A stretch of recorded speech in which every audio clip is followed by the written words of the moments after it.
Modern life is characterized by increasing environmental stimulation. Think of mobile phones, social media, increasing traffic noise, crowds, deadlines, violent movies, and so on. While some are just okay, while being stimulated constantly, for others it can be too intense or too much. High sensitivity, or HSP, has received a lot of media attention over the past years. On the other hand, critics say that HSP is just a hype. But is HSP a hype or scientifically valid, and what can you do about it? Today I will address this topic. I'm a healthcare psychologist and therapist, and I make videos on psychology and mental health topics.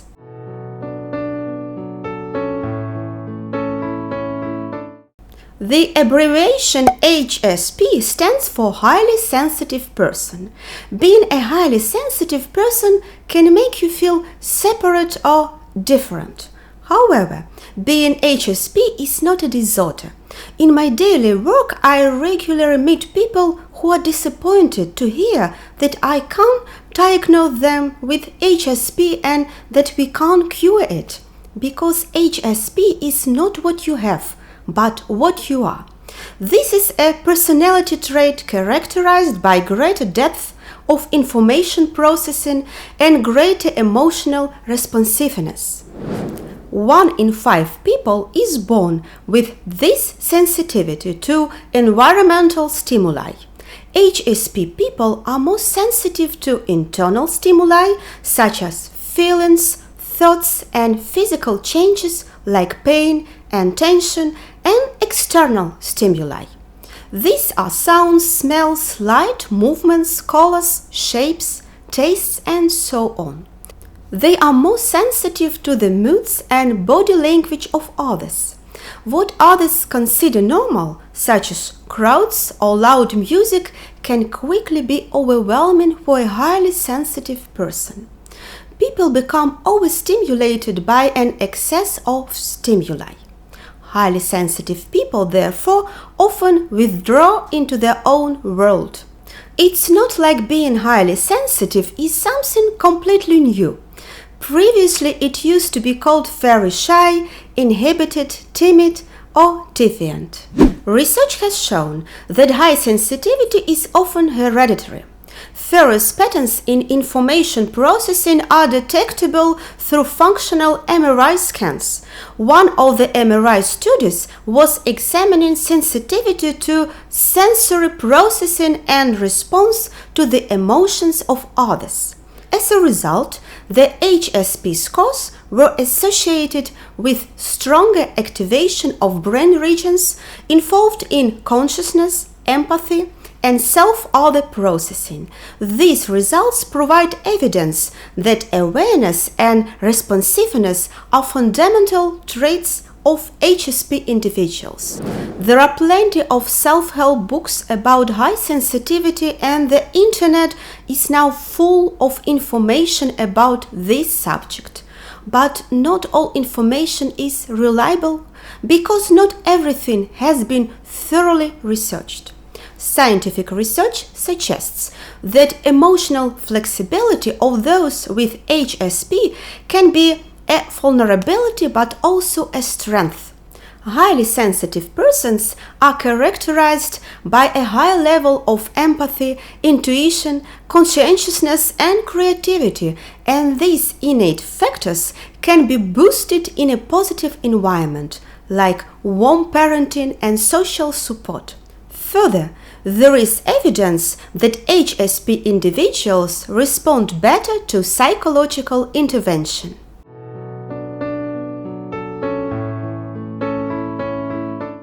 Highly sensitive people differ from person to person. They experience everything in their own way. Not all characteristics, therefore, apply to each HSP. The one recognizes himself more in one characteristic and the other more in another characteristic. Essentially, HSP reflects sensitivity to environmental influences, both positive and negative ones. As a result, he or she often sees and feels more than others.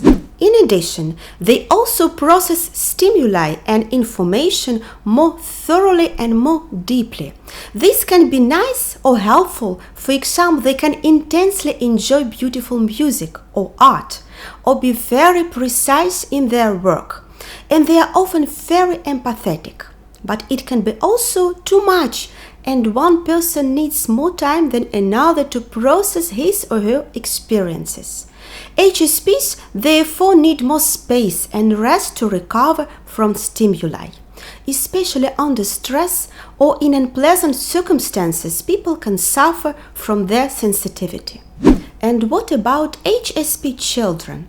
These are easily annoyed by clouding texts or loud noises, or that they are very caring and empathetic. Some of them do not want to watch certain exciting cartoons. Some children withdraw when the environment becomes too busy for them. But there are also HSP children who themselves become very busy from all the stimuli. HSP is thought to be a trait that is evolutionarily conserved. This makes sense because it is essential for survival to avoid threat and get food and quickly adapt to the environmental circumstances.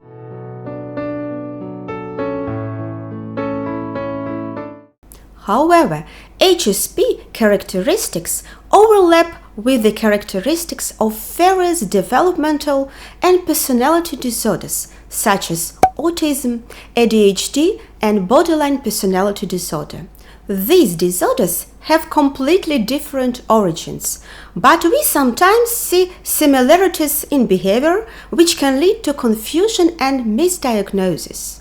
Sensitivity to stimuli is one of the main features of autism.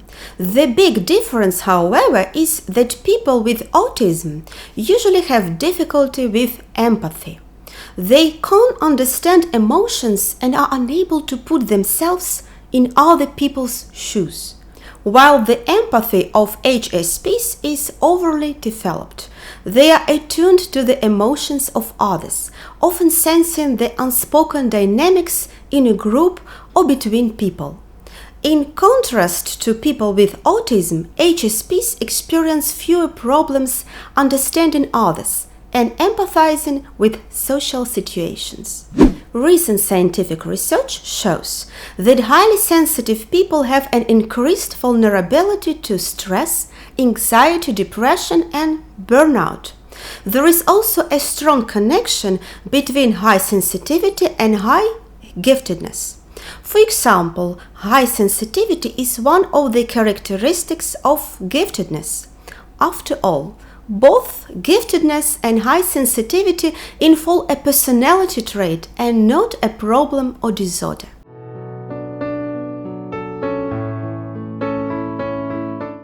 Some people don't believe in high sensitivity, but it is unnecessary to tell everyone that you are HSP or to convince them that you are not pretending.